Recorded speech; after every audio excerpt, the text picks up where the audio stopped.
দর্শক, আপনারা দৈনিক ইত্তেফাকে এই মুহূর্তে দেখছেন যে গাজীপুরে ঢাকা ময়মনসিংহ মহাসড়কে বাংলাদেশ সেনাবাহিনীর একটি দল যানবাহন চলাচল স্বাভাবিক রাখতে এবং সাধারণ যাত্রীদেরকে নিরাপত্তা দিতে তারা এই মুহূর্তে কাজ করছেন। 14 ফিল্ড আর্টিলারি রেজিমেন্টের একটি দল তারা এখানে কাজ করছেন এবং আপনারা দেখছেন যে যাদের হেলমেট নেই এবং গাড়ির যে ড্রাইভিং লাইসেন্স এবং বিভিন্ন ধরনের কাগজপত্র তারা কিন্তু চেক করছেন। এবং এখানে শুধু সেনাবাহিনী নয়, বাংলাদেশ পুলিশ অর্থাৎ গাজীপুর মেট্রোপলিটন পুলিশের ট্রাফিক বিভাগের সদস্যরা তারা সড়কে রয়েছেন। আমরা দেখেছি আজ দুপুর থেকে সেনাবাহিনীর দল একটি ময়মনসিংহ সড়কে তারা রয়েছেন এবং বিআরটি প্রকল্পের যে ফ্লাইওভার রয়েছে, বিআরটি প্রকল্পের ফ্লাইওভারের ঠিক শেষ অংশে তারা অবস্থান নিয়েছেন এবং এখানে দীর্ঘক্ষণ ধরে বিভিন্ন ধরনের যাত্রীদেরকে জিজ্ঞাসাবাদ করছেন, তাদের কাগজপত্র চেক করছেন। আপনারা এই মুহূর্তে সরাসরি দেখছেন গাজীপুর মেট্রোপলিটন ট্রাফিক পুলিশের সদস্যরা তারা কিন্তু গাড়ির কাগজপত্র যাচাই বাছাই করছেন এবং যাচাই বাছাই শেষে কোনো প্রকার ভেজাল পাওয়া গেলে সেগুলোকে আসলে মামলা দিচ্ছেন এবং অর্থদণ্ডও করছেন। আপনারা সেই চিত্রটি দেখছেন।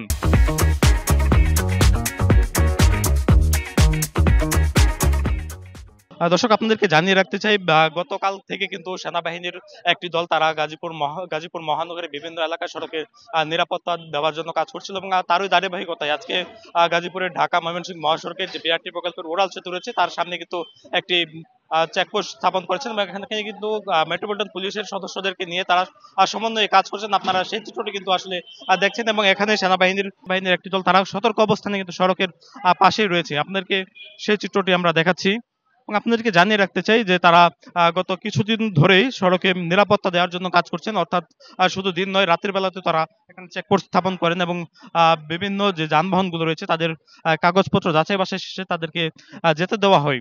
যে এই সড়কে সবচেয়ে বেশপুরা হিসেবে পরিচিত 3 চাকার অটো রিক্সা এবং ইজি বাইক, সেই অটো রিক্সা ইজি বাইক কিন্তু আজকে আমরা সড়কে তেমন দেখতে পাইনি। এবং আরেকটি বিষয়, সেটি হচ্ছে গাজীপুরে যে আন্তঃজেলা পরিবহন রয়েছে তাকোয়া পরিবহন, তাদের কিন্তু একটি দাপট থাকতো এই ঢাকা ময়মনসিংহ মহাসড়কে।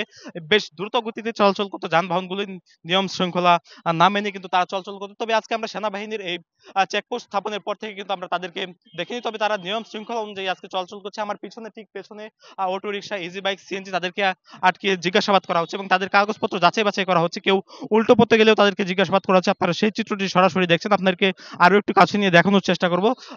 একটি সিএনজি কে আটকিয়েছেন সেনাবাহিনীর সদস্যরা, তারা আপনারা সেই চিত্রটি দেখছেন। দর্শক দেখছেন কাগজপত্র যাচাই বাছাই করা হচ্ছে এবং যে চালক রয়েছে সিএনজি চালক, তার কাছে গাড়ির কাগজ চাওয়া হচ্ছে এবং তিনি কাগজ দিচ্ছেন। সেনাবাহিনীর যে সদস্য এখানে দায়িত্বরত রয়েছেন তার কাছে কাগজপত্র দিচ্ছেন এবং তিনি সেগুলো যাচাই বাছাই প্রক্রিয়া শুরু করেছেন। দর্শক দেখছেন গাড়ির যে কাগজপত্রগুলো রয়েছে সেগুলো আসলে যাচাই বাছাই প্রক্রিয়া করছেন সেনাবাহিনীর সদস্যরা। আপনারা দেখছেন তারপরে যে যানবাহনটিকে এখানে আটকানো হয়েছে সেটি আসলে ঢাকা ময়মনসিংহ মহাসড়কের উল্টো পথে তারা কিন্তু চলাচল করছিলেন। সেই চিত্রটি কিন্তু আপনাদেরকে দেখাচ্ছি। শুধুমাত্র এই সড়কই নয়, ঢাকা ময়মনসিংহ ঢাকা টাঙ্গাইল মহাসড়কে কিন্তু এরকম চিত্র আসলে দেখা যায় যে অটো রিক্সা, ইজি বাইক তারা কিন্তু উল্টো পথে চলাচল করে এবং এই যে সিএনজি সেটিকে আসলে জিজ্ঞাসাবাদ করা হয়েছে এবং কাগজ ঠিক থাকায় কিন্তু তাকে কাগজ ঠিক থাকার পরে কিন্তু আসলে তাদেরকে একটি সতর্ক বাণী দিয়ে তাকে আসলে ছেড়ে দেওয়া হয়েছে। বিভিন্ন মোটরসাইকেল তারা কিন্তু আটকাচ্ছেন যেগুলো ড্রাইভিং লাইসেন্স নেই, কারো নাম্বার প্লেট নেই, সেটি দেখছেন। একজন সেনাবাহিনীর সদস্য তিনি কিন্তু তার সেনাবাহিনীর সদস্যদের দেখে একটি মোটরসাইকেল কিন্তু দ্রুত গতিতে ফুটওভার ব্রিজের উপর দিয়ে চলাচল করার চেষ্টা করছেন। আপনাকে একটু কাছে নিয়ে দেখানোর চেষ্টা করব।